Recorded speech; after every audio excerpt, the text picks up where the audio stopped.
Hello everyone. Today we are talking about research culture. How does a university set up this idea of research? For those who have taken some of my other classes, we've talked a little bit about sort of just what happens at a university. So this is a lot of sort of behind the scenes stuff that undergraduates don't necessarily recognize, and I think it's important that undergraduates recognize this from the start of their academic career. So for instance, when it comes to all those professors you see on campus, professors on campus serve in three different aspects. So one, they teach the classes, which is what you see. However, most professors are only teaching somewhere between 6 to 12 hours a week. They're actually in the classroom. Even if you double that for outside the class time, you're only up to maybe 20 hours. Typical work week is 40 hours. Some professors are putting in 50, 60 hours. So you sit there, you're like, where's the other time spent? All right, so outside of teaching, you also have service, which means administrative work, advising students, maybe being an advisor for a club, that kind of stuff, right? And the third aspect is research. So your professors not only are teaching you subjects, but the majority of them are brought onto university's campus to conduct research or write research or take other people's research and put it into some sort of practical use. Create case studies. What might this research look like in a practical sense? So this is what we're talking about today with regard to what is a research culture, how does research happen on university campuses, also outside of university campuses, but we're on a university campus for this class. This is what research is. The first thing I want to stress is that research is a conversation. So for those of you in any of my classes, I harp on APA format all the time. There is MLA format, Modern Language Association, Chicago style, AMA, American Medical Association. I believe I have that correct. With regard to how to cite things, I don't really care which one you use long term. The social sciences use APA, American Psychological Association. So that's what the social sciences use as far as citing things. Here's the thing. You use citations in your papers as part of a conversation. So imagine as you're writing a paper, don't think of it as I'm writing a paper. Think of it as I am having a conversation. And when I cite other people's work in my paper, what I am communicating not only to those other individuals, but to everyone reading my paper is I have read, or let's put it this way, I have listened to other people's argument about this subject. I can articulate what it is they said properly, and now I can engage in the conversation. So imagine if you're a young scholar who's just getting started off in research. People say, why should you be involved in this conversation about this specific research subject? You can't just jump in and write a paper and say, I have all these opinions about the subject without any citations. What citations do is it shows your readers or the people who are now listening to you as some sort of quote unquote new expert in the field. It lets them know that you have read all of the material, so you understand the history of the topic leading up to the current day situation with regard to the topic, and now you have the ability to speak intelligently about the topic. All right, so you can't just jump into a conversation and start giving your opinions without sort of knowing how the conversation got to where it got to. All right, so that's what research is. That's what citations are all about. All right. Scholarship is a conversation. So what I'm doing is I'm writing up my argument, right, on the topic, and then someone's going to read my paper and say, Josh, here's what I hear you saying, and they're going to summarize my argument for me, cite it, Phillips 2021, and then they're going to add to the conversation. Now that I read, Professor Phillips, I read your interpretation of the subject, I'm going to kind of speak back to you on it, right? And I'm going to tell you where you're wrong, where you're right, how you can elaborate, what are your limitations, and that pushes the ball forward, all right? Pick your subject, whatever subject it is you want to commit your academic career to, and then you have to read everything you can about that subject, all right? So when students get upset with me and they say, oh, I got to find 5 sources on the subject, to write a 10-page paper, what I'm asking you to do is to be in conversation with 5 other people who have studied this subject for possibly longer than you've been alive. All right. That's what you're doing. So it's not just like, I have an opinion on, I don't know, police brutality, like pick a current day topic, right? I'm just gonna write it up. You can't do that, right? You could do that, but no one's gonna take you seriously as a researcher. You have to go through all the literature and say, here's the history with regard to police issues in the United States, maybe going back 100 years. You write that up and say, okay, now I understand what police are all about, what police have looked like throughout the last century, different, important cases about police brutality that have made it through the courts in the last couple of decades, like how much money is spent on it. I read some economist paper, like I, went through government documents with regard to budgetary issues. Like, I am an intelligent person, and now I can enter into the conversation on policing in the United States in 2021. All right. The ideas you have, whatever the ideas are, right? They don't exist in a vacuum. Lots of intelligent people have been studying these ideas. So read what they said, summarize it, and now you enter into the conversation. All right. So that's what you're asking for when you're saying, like, I want to do research. You're asking all the people who have done that research, like, can I have a seat at the table? And the first thing they're going to ask you is, I don't know. Have you read all the material so that you can sort of jump into the conversation with regard to where the conversation is? Even if you don't like anybody at the table, right? Even if you think all the scholars who have studied this topic are wrong, you have to be able to articulate and tell them why they are wrong. And the only way you can do that is by reading all of their work, all right? This gets into another tangent with regard to things like how much I dislike people who say things like, don't read that scholar, or here's a scholar that you should avoid, or here's a scholar who, I don't know, did bad research, so we're just going to kick that scholar out of the conversation. The reason I don't like that is because I think you should still read those scholars, right? Because those scholars have shaped the conversation, even if they shaped it in a misleading way, or they've used bad research methods. They still were part of the history of getting that conversation to where it is. So you should go read the scholars, even if you disagree with them, because you need to know where the conversation is right now, right? So don't just read stuff you agree with. Read all the stuff on all the topics. Or excuse me, read all of the stuff from all perspectives on the specific topic that you're interested in. All right, don't just read the people that you like, okay? So that's what scholarship is. That's why you use APA formatting. That's why you cite sources in your paper. You're letting people know that you know where the conversation is, and now you're going to jump into the conversation and add something new. Scholarship is a search for what's known as Veritas. Veritas just means truth, right? So the Veritas was the goddess of truth. If you look at a lot of college insignias, those little circle things they might stamp on your diploma, or they're on some sort of building as you enter into, university property. Veritas might be somewhere, with the many other Latin or words that might be on the in the insignia. But it's a motto of many colleges. So this is the idea of, like, we are in the classroom, we are at college to research and find what is true about the world. All right, how the world works. That's what we want to know. This is important. Even if the truth is uncomfortable or inconvenient, don't manipulate your research to, sort of like prove your ideology, or, prove some sort of theory about how you want the world to work, right? What we're doing is we're looking for the truth, even if the truth is uncomfortable or inconvenient. Lots of things we've talked about in class before is this regard of scholars who I really appreciate and that I actually trust more are scholars who have ideologies that are different than some of the conclusions they've reached with their research. So if you look at a scholar who has a long list of publications, and they just say, wow, I just predicted everything that I believe just happened to align with all the research I did, I'm skeptical of those people. The people who said, I got some stuff right, I got some stuff wrong, here's some conclusions I reached that kind of make me uncomfortable, but those are what the numbers say. Those are the people that I think are sort of the honest brokers with regard to research, all right? So even if the truth is uncomfortable or inconvenient, we should be searching for it, right? Dispassionately, which is something we've gone over in other situations. So how an argument works: first and foremost, you make a claim. So you're welcome to make any sort of claim or assertion that you want.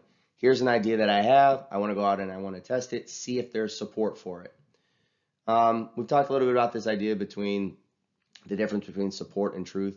You don't go out there and prove anything. What you do is you offer the most evidence to support your claims over somebody else's claims. So this gets into a bit of a pet peeve of mine when politicians, usually, high-minded researchers don't usually use the term like prove, but but a lot of politicians will say things like the science is settled, the debate is over. It's like, no, it's not, right? There's really, really strong evidence for certain claims, but we continue to dive into that. If the debate was ever over, then it's like, okay, we don't need to do any more research, right? Even on things that we're like trying to fix, right? Or we're trying to find solutions for. Like, you don't just say the debate's over, the science is settled, because then you just stop doing research. Like, no. We need to keep researching certain topics, even those topics that we are very, very certain of, right, with regard to political policies. Keep researching them because we're going to find new things that are going to help us to better solve those problems. All right. So you're looking for lots and lots of support. All right. So here's obviously, two different claims that are pretty stark in their differences. The Earth is round. Some people say the Earth is flat. All right. Now you go out there and you offer evidence for your claims. Right. You're going to find a lot more evidence to show that the Earth is round than the Earth is flat. But the prevailing evidence, here's all the evidence that you need. Right. The Earth is round. Right. Now we're still doing research with regard to the Earth, its atmosphere, where we're at in the solar system, where the solar system is in the galaxy compared to the universe. Right. So still do research on the Earth, the shifting nature of the geography and the natural landscape of the Earth, right? But the Earth is round, okay? You offer evidence for that, and that's going to win out on the individuals who think that the Earth is flat. Page 7 in the textbook that we used to look at has this claim about reading in the dark will hurt your eyesight, or like sitting close to the television is going to like hurt your eyesight, all right? Most of that's been debunked, right? There's not large support for these claims, but these are pretty interesting claims that should be, researched with regard to, I'm sure that there's a lot of eye doctors out there who would like to know these things with regard to what's harmful and what's healthy for your eyes. So you make a claim, then you go out and you look for evidence to support your claim, all right? The claim with the most convincing evidence, with lots and lots of evidence, is going to win, right? That wins the day, right? However, it's not always permanent. Again, it's shifting. And the reason it's shifting is because we keep finding new evidence to bring in, and it might modify. Now, it's not going to completely blow up our original claim, right? We're not going to one day be like, oh my God, the Earth is flat, right? But it does sort of shift our perspective of like the Earth, right? And again, where we are and everything else. So you go out there and you look for new and new evidence that can build a stronger and stronger case. That's going to lead to more and more questions. It's going to lead to more and more research. So there is no sort of like permanent final solution for your claim, but we can continue to stack on evidence to sort of solidify our claims. All right. A warrant in an argument is another quote unquote claim that links your first claim to your evidence. So here's a good example of this. All right, the claim is that if a academic administrator comes in and says we need to raise tuition, and you say, well, okay, what's your evidence of that? Well, the university needs money. Right? The warrant is like, okay, well, tuition drives money. So one way that we can get back to this idea of like needing to raise tuition is we have linked this first idea of like we need to raise tuition, university needs money. We link those together. Okay, tuition drives money. We're gonna put that into, we're gonna sort of add that to the argument with regard to how we're gonna look at this idea of tuition. All right. Okay, we gotta move along for the sake of time. Ways in which we can start getting into research questions or sort of answering research questions. The first is through personal experience. Now, I'm always leery of personal experience, but here's what I want to tell you about personal experience. Personal experience should not drive your final conclusion. If you have a personal experience, it's a fine way to start, right, researching. But what you need to do is you need to make sure that your research is tested dispassionately. So you might have strong indications that something is correct, and you say, look, based on my personal experience, I want to go down this road of researching the minimum wage, gun control, immigration, other hot button issues. All right. Now, it doesn't mean that your personal experience or your personal intuition is correct in assessing these problems, right? But you use this personal experience as a jumping off point to ask a research question, and then you test those questions dispassionately. You take your personal experience, you put it aside for a moment, and you get into the larger numbers. All right. So we do have this sort of intuition about ourselves where we kind of go around and we say, okay, what feels right? Okay, it feels right that we might want to raise the minimum wage. Okay, that doesn't mean that we are right, but it feels right. It's like, yeah, it makes sense to maybe raise the minimum wage to $15 an hour. I know that's the current conversation. Cool. All right, you can have that feeling, but then you got to go out and you have to test it dispassionately. So, it's a frustrating thing about politics. There's a lot of people who aren't expert on any real political policy, and they say, it feels right to, get rid of guns or allow or not allow immigrate. It feels right to build a wall. It feels right to raise the minimum wage. It just feels right based on my experience. And the thing is that the individuals where it feels right, like they can't articulate anything about the actual details of any of these policies. So let's look at something like taxes. Right? It might feel right to raise taxes on people making a certain amount of income. Okay, it's fine. Okay, but then you say, okay, how do you test this dispassionately? Well, some of the first questions I'm going to ask somebody is, okay, cool. It feels right to raise taxes on people making over $100,000. All right. So the first question I'm going to ask you is, okay, how much do people currently pay in taxes? How much do you pay in taxes? How is that money? How are those taxes spent? Can you talk to me about things like inflation? Can you talk to me about things like investments? Right? Give me some basic information with regard to, okay, you want to raise taxes on people who make over $100,000. Currently, what's their tax rate? Do they pay 10% in taxes? They pay 20% in taxes? They pay 50% in taxes? Okay, how much do you think is how much money should people pay in taxes before it starts to feel like theft, right? If a person makes $1 million and they have to pay 70% of it in taxes, if they earned all that money legally, does that start to feel like theft to you or not? What is okay? Okay, so there's a lot of things that feel right. With regard to minimum wage, it feels good, right, to go around and say $15 minimum wage is a great idea. All right, tell me, how many people currently make the minimum wage? Talk to me about inflation. Like, can you define inflation? Do you know what that is? And right now you might be sitting at home and like, I don't know what inflation is. Essentially what inflation means is that the money that you have in your pocket is not worth the same amount today as it's going to be tomorrow. So today, like I might be able to go to McDonald's and get a bunch of things off the dollar menu. And then all of a sudden, if you raise the minimum wage from $7.50 an hour to $15 an hour, that dollar menu might become the $2 menu or the $3 menu. You're still getting the same cheeseburger, right? But inflation says that the dollar in my pocket's not worth as much. And so talk to me about inflation. How does the minimum wage policy impact things like inflation? All right. So these are debates where it's fine to have a feeling about what feels right. Okay. But then when you start collecting evidence, you have to make sure you test it dispassionately. Authority can also drive how it is what you know. So logos, logic, pathos, and then ethos is this sort of like, we think, it loosely translates into ethics. I like to think of it as the credibility of the person who's putting out the proposal, right? So we trust people, right? Authority. We trust people who have a history of being trustworthy, credible, and, have some sort of leadership qualities.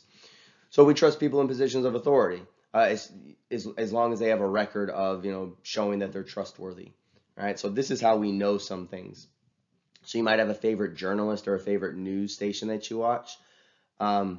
And you trust that news station because you think that they have some sort of record of authority on being correct about certain issues. Journalists lose a lot of credibility when it's shown that they've fabricated something. Certain newspapers lose credibility if it shows that like one of their columnists was fabricating news stories or making up interviews. This happens, more than you're probably aware of. There's plenty of situations where large newspapers have been, shown where a journalist of theirs made up a quote, or made up their anonymous sources, and this becomes a problem. Right? We've seen a lot of this in the last 4 years with the coverage of then President Trump, now former President Trump, with regard to various news sources, either people who like Trump or people who dislike Trump, who are losing their credibility because the way in which they covered him was found out to be not truthful. right? And again, in some directions, people who liked him said things that made him look better, right? So they lost their credibility. In some cases, people who really disliked him said things that sort of like they kind of went a little too far. They were like, okay, I know you don't like the guy, but you kind of exaggerated this claim, and now I'm a little bit skeptical of you. All right.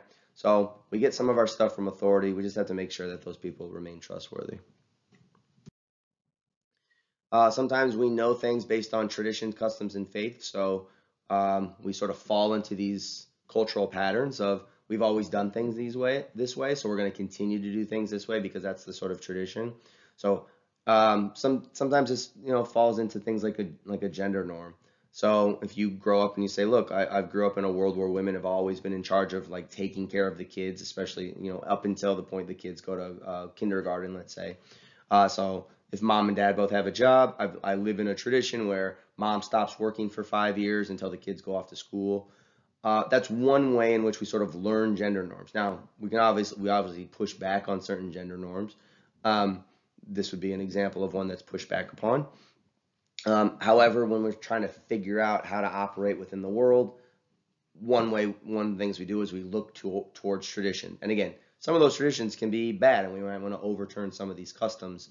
However, this is how we start to learn sort of gender norms. And if you don't like certain gender norms, people push back against them.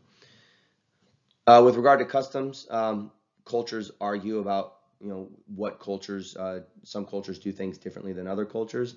So we get in this question of ethnocentrism, whether or not it's good or bad. I've done this discussion before in some other classes. Ethnocentrism is far more complicated than saying it's just bad. What ethnocentrism means is that I think that my cultural practices are better than somebody else's cultural practices. If you do this all the time, it's you're probably being a bit xenophobic, and you're probably not being very reflexive on your own cultural practices. However, there are cultural differences that are not compatible, and so sometimes cultures have to argue about what cultural practices are best as far as making sure that people are treated equally, people are treated fairly, and that people can sort of get along and be left alone. Sometimes we appeal to our faith. So with regard to how do we know things are true, if you have certain beliefs, right, you might use a religious text to say, this is how and why I believe that certain things are true about the world. Research is split into two parts. The first is proprietary research or scholarly research. Let's start with scholarly. Scholarly is what's done at the university setting. So it's done for public access, and a wider audience is supposed to be able to consume it. Later on in this class, we'll talk about why that's not always the case, but it should be the case. If people at a public university, I'm being paid by the tax dollars, so if I produce research, the people who pay my salary should have access to my research, right? Now you get into sort of like for-profit journals, there's paywalls, some people can't access the material. This becomes a problem, but for right now, let's go with people who produce scholarly research should be done for sort of wide public consumption. Proprietary research is done for a specific organization or audience. So TV networks, they might do proprietary research to figure out, the demographics of the people who consume their television programs, because they want to make better television programs for those people in order to, create more revenue. Drug companies, various universities, they might do sort of like inside research that's only for their organization, because what they're trying to do is sort of figure out how to make their organization better for the people who are, consuming products from their company or people who are participating in their organization. All right. Now, some of the limitations of this is that, this research is not going to be widely available. If you conduct proprietary research, if a company products it, they say like, no, this is our private research. Like we don't have to give it to the public. This is like a company secret. All right. So that's what proprietary and scholarly research is. All right. So let's just use that quick example. Obviously, there's ways in which these sort of bleed into each other sometimes. Sometimes scholarly research is supported by a grant given to them by a big corporation. So, let's imagine that there's an environmental scientist at a university doing scholarly research on climate change, but then it's found out that the grant that is given to them. They're given $1 million to do all this research, and it's like, okay, a big solar company just gave you all that money to do research. So there might be a conflict of interest there with regard to the conclusions that they find.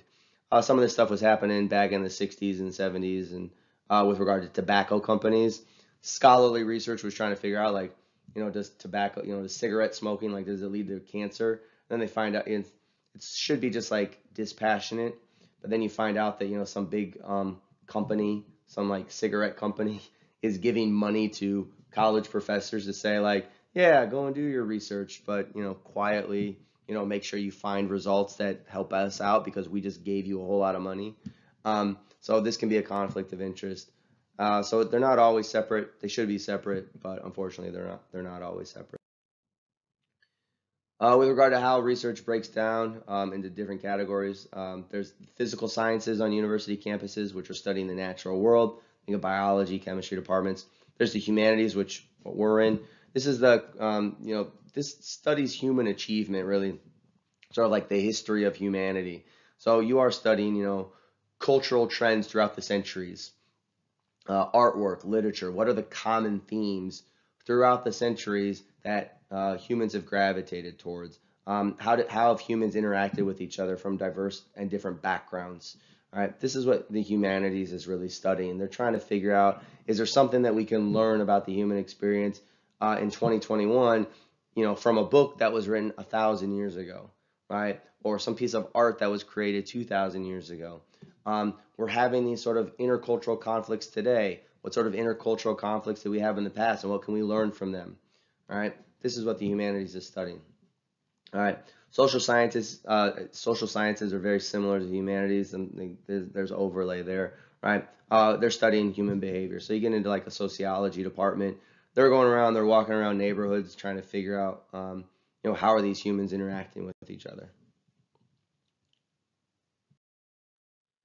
Okay, paradigms. This is just like a big, like, $10 graduate school word that you should know as undergrads. A paradigm is all the rules and assumptions that we make within a worldview or theory. All right. So imagine this: you go in and you're going to be some sort of natural scientist. All right. You're going to be an astronomer. All right. An astrophysicist. There are certain rules and assumptions that you just have as an astrophysicist. You're like, these are the rules, and they're just sort of sometimes, right? They just become taken for granted, and all of the research that you are going to create, sort of within your university department, is just based on these agreed upon rules and assumptions for like modern day astrophysicists. All right. So like one of them, for example, would be like the Earth is round. All right. You're like, yeah, that's something that we've established. Like, that's a rule that we're going to take into account, and we're going to sort of base, we're gonna base our research on just sort of like knowing that that is true. Okay, now let's go back a few thousand years. There were still people who were studying the stars in the sky, right? Trying to figure out where we were, right, in this thing we call the universe. And their assumption was like the Earth is flat. Because their sort of paradigmatic assumption was the Earth is flat, they just sort of they were taking measurements and they were studying the stars and they were trying to create maps of the universe and how stars rotated and how the sun rotated and how the moon rotated based on the assumption that the Earth was flat. They didn't question whether or not the Earth was flat, right? They just sort of like they just took it for granted and they worked that assumption into all of the maps that they were creating of the universe, right? And one day, a guy comes along and is like, I ran some experiments, and I took some measurements, and guess what? The Earth is round. That paradigmatic assumption completely blows up not just one aspect of the paradigm, right? We're not challenging each other based on conclusions up here. The Earth is round versus the Earth is flat is so fundamental to the entire exploratory nature of astrophysicists that if you just shift that one assumption from the Earth is flat to, oh, I guess the Earth is round now, that is going to screw up all of the conclusions that people have been making for hundreds, if not thousands of years with regard to trying to draw the universe on a map, right? So there's like these really cool, you can Google them, these really cool old maps of the universe that sort of they try to make the Earth the center of the universe, for instance, right? So if you have the assumption that the Earth is the center of the universe, you're mapping out the stars and the sun and the moon, right, in a certain way. And then when someone comes along like Copernicus, Galileo, right, and says, I don't think the Earth is the center of the universe. I think the sun is, right? The sun's not, but all right, we thought that for a while, right? I think the Earth rotates around the sun instead of vice versa. The Earth being the center of the universe was such a fundamental scientific paradigmatic rule that all of the other assumptions and experiments and measurements people were taking were just based on this sort of like, it's just given, right? It's just this sort of thing that we just assume, we know it's correct, that the Earth is the middle of the universe, and we're going to make all of our measurements based on this assumption. When someone like Galileo comes along and says, guys, I have this thing, and I don't think that the Earth is the center, we should start acting on the assumption that the sun is the center. Again, that doesn't just screw up one measurement of is it the Earth or the sun. It screws up all of the conclusions that had thus been made about the solar system and the universe. All right? So that's a paradigmatic shift, right? From one fundamental assumption that all of our research has been based on. We have to blow up that assumption because we have a new assumption, and that's going to totally screw up all the maps and measurements we had taken prior to this paradigmatic shift. All right, so that's a paradigm. A bunch of rules and assumptions that if we find out that they are inaccurate, are going to screw up a lot of things that we thought were true prior to that shift. All right, okay. There's this guy named Thomas Kuhn. Just know who he is. You're going to learn more about him in grad school if you go that way. But he wrote this book called The Structure of Scientific Revolutions. There's ways in which some people like this, some people don't like it. It is an important fundamental book that does bring up some interesting fundamental ideas, regardless of whether or not you agree or disagree. But he really is like sort of like laying out what is a paradigm and how do they shift. How do paradigms sort of like blow up and we have to sort of go to a new set of rules? How does this happen? That's what this book is all about, right? So if you want to understand paradigms, you should read it. And if you want to understand how we've been thinking about paradigmatic shifts for the last 30, 40 years, this is a good book. It's very dense, but he's an important figure in modern day academia. All right. Different ways in which you can conduct research or go about it is you can be a positivist, right, or go about it in a naturalistic sort of way. A positivist paradigm is objective, it's value free, and it's more quantitative. So it's like, I just want to deal with the numbers. I'm trying to be objective here. A naturalist is someone who's more qualitative. They kind of go out in the world, they interview people, they sort of describe things as opposed to measure things, right? It recognizes the subjectivity and the biases of the researcher. So yeah, it's not trying to say like this is the objective view of the world. It sort of takes into account that even the researchers have biases. We have blind spots as researchers. Yeah, where a positivist view is like there's an objective, there's an objective reality and we can measure it. A naturalist might say like there is an objective reality, but our biases cloud our ability to sort of fully see it. So even if you and I are looking at the same thing, we might have different conclusions about it, not because the thing has changed, but because we're just kind of coming at it from different experiences. Even if both of us are trying to be very objective, we both have to realize that our judgments, our biases, our prejudice are clouding our ability to see that thing in the same way. Pseudo research. I'm gonna rifle through this pretty quick. We're starting to get a little long here on the lecture. All right. Pseudo research. Sometimes it can fall under what's known as the replication crisis in the social sciences. This is a thing. If you want to Google replication crisis in the humanities or in the social sciences, you're gonna find a lot of interesting papers. And what this means, right? Pseudo research obviously means fake. This research isn't always fake. Sometimes it's done in good faith. But what ends up happening is a replication crisis, which means that I do an experiment and then I put it out there in the world, like, look at all these new results I just found. And then a bunch of other scientists, they try to replicate those results and they can't. All right. And this is a problem. right? Because if my research doesn't stand up to scrutiny, right? If other people can't duplicate my results, then you look at my original paper and you're like, are Josh's results actually factually true? Or did Josh do one of two things? All right, so this is how a replication crisis happens. First, I mean, there have been instances where people outright lie or fabricate results. Sometimes this is done. Some people have done it very intentionally, and they have admitted to it. Sometimes it might be done unconsciously. So people just, again, researchers are human beings, and we have prejudice and we have conclusions we'd like to reach. So if I have a predetermined conclusion, if I sit there and I'm like, I really need to find results that support raising the minimum wage to $15, right? Or I really need to find results that say, get rid of all guns and that'll end violence. I might unconsciously start fudging my results, right? I might unconsciously start only finding data that already supports my predetermined conclusions, right? I might avoid things that I think might screw up my whole conclusion. So there are instances where people either lie or fabricate results, either consciously or unconsciously, because scientists are just as biased and have prejudice as everybody else. Hopefully they've learned to be dispassionate. Hopefully most of them learn to tamper their biases and try to just follow the evidence, but it doesn't always work, right? Okay, so that's one way, all right? The other way in which this can happen is people just have poor research methods.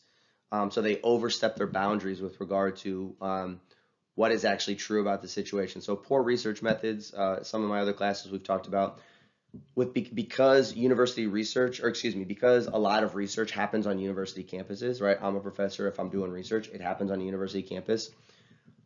The people around me who I could use as test subjects are a lot of 18 to 22-year-olds, right? And this could go for a whole host of different issues. So if I'm going around putting flyers up like I need 500 participants, and if you participate in my study, you get a $10 Amazon gift card, I'm going to have a whole lot of 18 to 22-year-olds like coming in to be a part of my study. And the poor methods there is my sample size, right? I'm not choosing people who are older. I'm not choosing people who are younger. I'm not choosing people who aren't at a university college, right? And so I might overstep my bounds and say, I found this thing that is true about human nature. And you say, no, you didn't, Josh. You found something that's true about 18 to 22-year-olds on a university campus, right? But you had poor sampling methods, right? You only sampled people who were close to you as opposed to doing a true random sample, which is find a couple college kids, find some not college kids, find some people in their 30s, 40s, 50s, find some older people, find some younger people, find people in geographically dispersed areas, find people in urban areas, find people in rural areas, all right? Now you have a better sample that is representative of, the larger population, okay? So sometimes people just screw up on their sample sizes. Sometimes people have poor research methods, and that can lead to poor results, all right? So let's look at some examples of pseudo research or research that was done in good faith, but was unable to be replicated, all right? So vaccines and autism links, right? Right now we're talking about the COVID vaccine. There's been people who have been rallying against vaccines for a while because of one bad study about 20 years ago now that said vaccines and autism are linked. If you get your kids vaccinated, when they're 1 and 2 years old, it's going to increase their likelihood of getting autism. That went viral everywhere. And now there's a lot of people who aren't getting their kids vaccine today. And then COVID comes out and there's people like, I'm not going to get the COVID vaccine because it's going to, give you it's going to cause some ailment, to me or my kids or whatever, right? So it was just bad research that wasn't able to be replicated, and it caused sort of like widespread, this sort of like anti-vax situation. A few years back, people had poor research methods with regard to trying to link domestic violence and the Super Bowl together. The claim was that, if I'm a guy at home and my team loses the Super Bowl, for the next couple of weeks, I'm going to take it out on my significant other, right? This was like real research that was published. Absolutely no evidence for it. What they found instead was that people who were doing this research were sort of cherry picking the sample size. They happened to find some people who coincidentally were, engaged in domestic violence around the same time the Super Bowl was happening, but it had nothing to do with, whose team was winning and losing. So this was just bad research methods with regard to sample size. There is some research with regard to like DDT, which is like this pesticide that kills a lot of mosquitoes, and public health. And if if we would have used it very liberally, right, like just used it everywhere, it would have caused some damage. It would have killed a lot of mosquitoes, and now there's some problems going on because we're not killing as many mosquitoes as we needed to. There's a lot of people still dying around the world of things like malaria. So some of this initial research on DDT, mosquitoes, public health, etc., was skewed a little bit, and it, I don't like, I'm not big on pesticides like probably most people, but there are appropriate places and amounts to use in order to make sure that we have full crops and that, mosquitoes aren't spreading malaria. So there have been sort of dire consequences that have happened because people have used bad research methods. All right, so how is pseudoscientific or pseudo research harmful to the issue? Well, if you don't sort of pinpoint the actual problems that are happening, you can't actually get to the actual solution. All right, so a relevant one, obviously controversial, but relevant today. Why is it important for Black Lives Matter movement to communicate accurate messages about violence and killing directed towards Black Americans? Specifically, when we're talking about police violence, police brutality, is because you actually want to solve the problem. All right. So if people go out there and put out inaccurate information with regard to how is violence happening, where is violence located, what are the statistics and numbers of police who are engaged in this type of behavior, does community policing work, more police or less police? Do we need more police in these areas? And some people say like, no, we don't want more police because they're the ones perpetuating brutality. And some people are like, no, like we don't want less police because if less police are in our communities, those voids and vacuums are going to be filled by these sort of like strong-armed, like, gangs, right? And so it's like somebody's going to police your neighborhood. Do you want it to be, a police officer, or do you want it just to be like the biggest, baddest guy in the neighborhood who's like might not be the most up and up, character? All right. So it's important that you actually get into the numbers and statistics with regard to how and why violence and killings are happening to Black Americans. You want to know those numbers, you want to know those statistics so that you can accurately solve the problem. Because what you don't want to happen is you don't want to have a lot of protest and then give the wrong solution, because if you give the wrong solution, you're still going to be dealing with this problem a year down the road, all right, or 2 years down the road, unfortunately, right?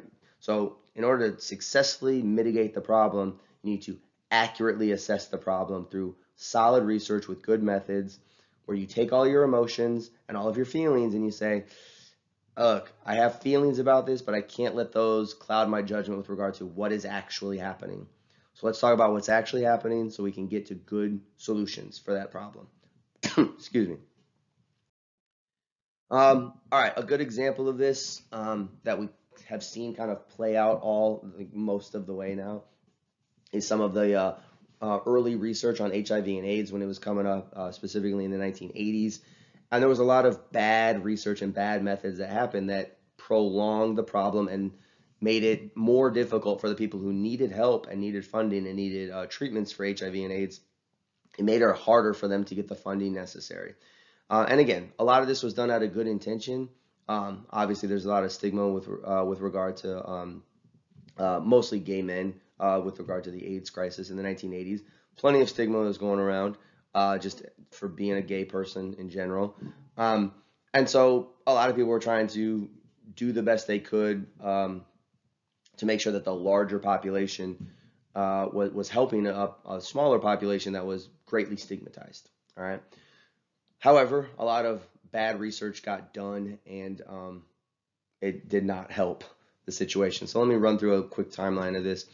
So in 1985, Life magazine runs this headline that says "No one is safe from AIDS." Right. So all of a sudden, AIDS is starting to like pop up on our radar, right? As United States population, people are trying to realize that AIDS is this thing, right? And people come out and they're like, "No one is safe from it." Okay, it could happen to anybody. Anybody can get it. This is important. All right, a couple years later in '88, This guy named Dr. Joseph is commissioned by New York City to study 400,000 HIV cases. He goes around the city of New York and he says, you know what, that actually only about 200,000 people have HIV or AIDS within New York City. The actual number, later studies would show that it was only about 120,000 individuals over the course of about 30 years who had it.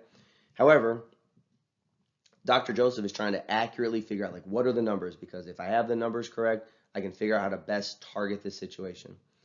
Well, there's this organization called ACT UP, which did a lot of good work. So I'm not maligning the organization. ACT UP was sort of the HIV AIDS activist group that came up and said, like, we need money and funding to solve this problem. All right, so they were going out there asking politicians for money, right? But what they ended up doing in this regard was not so good, right? They protested Dr. Joseph and called for his resignation. They vandalized his home. They gave him death threats, etc., because they were saying, like, no, it's this huge problem. ACT UP was saying it was a huge problem of 400,000 people.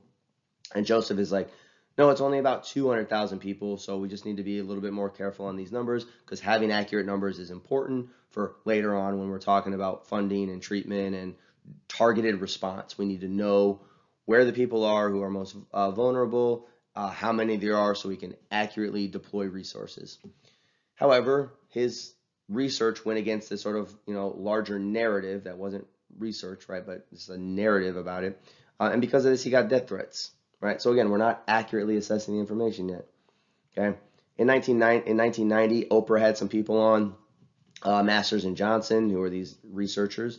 They started saying things like up to 20% of heterosexual individuals could have HIV/AIDS or could get it very, very quickly. They were starting to spread ideas like, you could get HIV and AIDS from toilet seats, from kissing people, right? These are some of these early myths about HIV and AIDS. Now, again, in the middle of a pandemic or a crisis, I'm going to give people the benefit of the doubt and say they're probably trying to do the best research they can, but they started to sort of overplay their hand and they're giving out very inaccurate information, right? 20% of heterosexuals were not going to get HIV and AIDS, and you're not going to get it from toilet seats and kissing individuals. Like, that doesn't happen, all right? But we were perpetuating this idea, and we'll get to here, down here why that's bad in a second. 1990, this book comes out called The Myth of Heterosexual AIDS. It's pulled from bookstores, right? So an individual saying, look, if you're in a monogamous heterosexual relationship, you're not going to get AIDS, right? Monogamy, like just you and your partner, you're not going to get it. Magic Johnson announces he has HIV in 1991. And later studies found that only 8 people who were in monogamous heterosexual relationships got HIV/AIDS in this study of 15,000 HIV/AIDS patients in New York. Now, here's the big thing on the pseudo research and replication crisis stuff. You get this question of, like, why is it important? Why did activists feel that it was important to sort of like have this idea around it, like everyone can get it and it's a huge issue? Well, obviously they need to make sure it's a huge issue to get allies on their side for things like funding, for deploying resources, etc., to a community that's already stigmatized. All right. So the activists need to make sure that people knew about AIDS and knew how big of a deal AIDS was. All right. However, when they started to put out bad statistics or bad research or myths about HIV and AIDS, what ends up happening, let's go to the next slide, all right, is that there was increased funding, right, for HIV/AIDS research, but it got spread throughout the United States to communities that didn't necessarily need it, right? So if you have a targeted population that needs resources for HIV and AIDS, you need to target that community, right? You need to target that area, and specifically, it's like a very small area within like big cities like New York City, Chicago, LA. These are populations that are prone and like they need the money and the funding. When you say, everyone can get it, so everyone can, needs money and funding, the government comes in and says, here's money for research to fund this crisis, but now they're going to spread it throughout the entire United States, and a lot of communities were getting all this money and it was unnecessary. Right? It's like, no, you need all that money in concentrated populations to make sure that you're solving the crisis. Because if you sort of overplay your hand and say it's a problem for everyone, now the money gets designated to everyone when everyone doesn't need the money. All right. So the research, it should have been targeted in places where HIV/AIDS existed had a high probability of existing, etc. So this is kind of where we're ending, all right? Pseudoscientific research or replication crisis.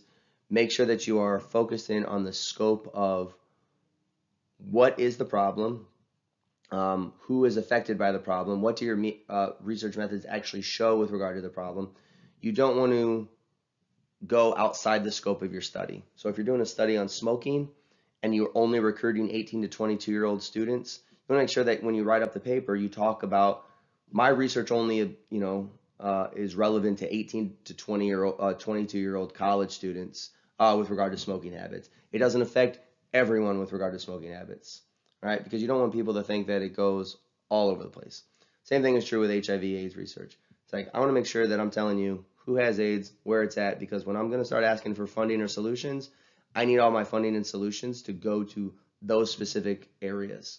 When we're talking about police brutality, I want to make sure that I'm accurate in my information, because when it comes to solving the problem that Black Lives Matter is trying to solve with regard to the excessive brutality and killings of Black Americans, I want to make sure that we are solving the problem as opposed to going after problems that don't exist. All right, so I want to have specific conclusions that are truthful in their assessment of the problem, so that when we go to people to ask for funding, or the government, for instance, we are targeted in that funding. All right, you don't just want to make crap up, and this is why I have this guy right here who just says, I don't know what the answer is, but it's always aliens. All right, you don't want to be that guy on the History Channel. All right, so some other examples of sort of people sort of overplaying their hands with regard to what science does. Some things like implicit bias, which there is some. You don't want to overplay your hand on what is and isn't implicit bias with regard to things like diversity trainings that are currently going on in university and corporate settings, right? Are there ways in which corporations and universities need to do better with regard to inclusion, exclusion, diversity initiatives, etc.? Sure, right? There might be, okay? Depending on the corporation or the university you're at. But you want to make sure that you're not overplaying your hand with regard to what is and is not what is and is not bias, where prejudice is and is not. Like, you want to make sure that you're being very targeted in your approach. Otherwise, what's going to happen is you're going to sort of have this huge, broad solution. It's not going to be targeted, and you're not going to end up solving the actual problem. So if you have a graduation crisis, right? Only a certain amount of students are graduating. You have these discrepancies between students based on gender, race, class status, etc. You make sure you want to accurately figure out, like, why are certain students graduating and other students aren't graduating, because at the end of the day, it's like, I want to have a good solution so I can actually solve the problem of making sure that all students are graduating at a higher rate, right? I don't want to just throw solutions at the wall and be like, I hope one of them works, because if I don't accurately have good research, I'm not going to accurately have a conclusion. All right, so figure out what is actually wrong here, and then we can sort of we can assess what the actual conclusion or solution needs to be. Some other examples of like nonsense research, like astrology, like reading the stars and tarot cards and all this other kind of stuff, and cryptozoology, Bigfoot's out there kind of stuff. All right. Again, make sure you have good, accurate methods so that you can replicate and that you are finding good solutions for problems, even controversial ones. All right. So that's what I have on research culture. We'll talk more about this next time.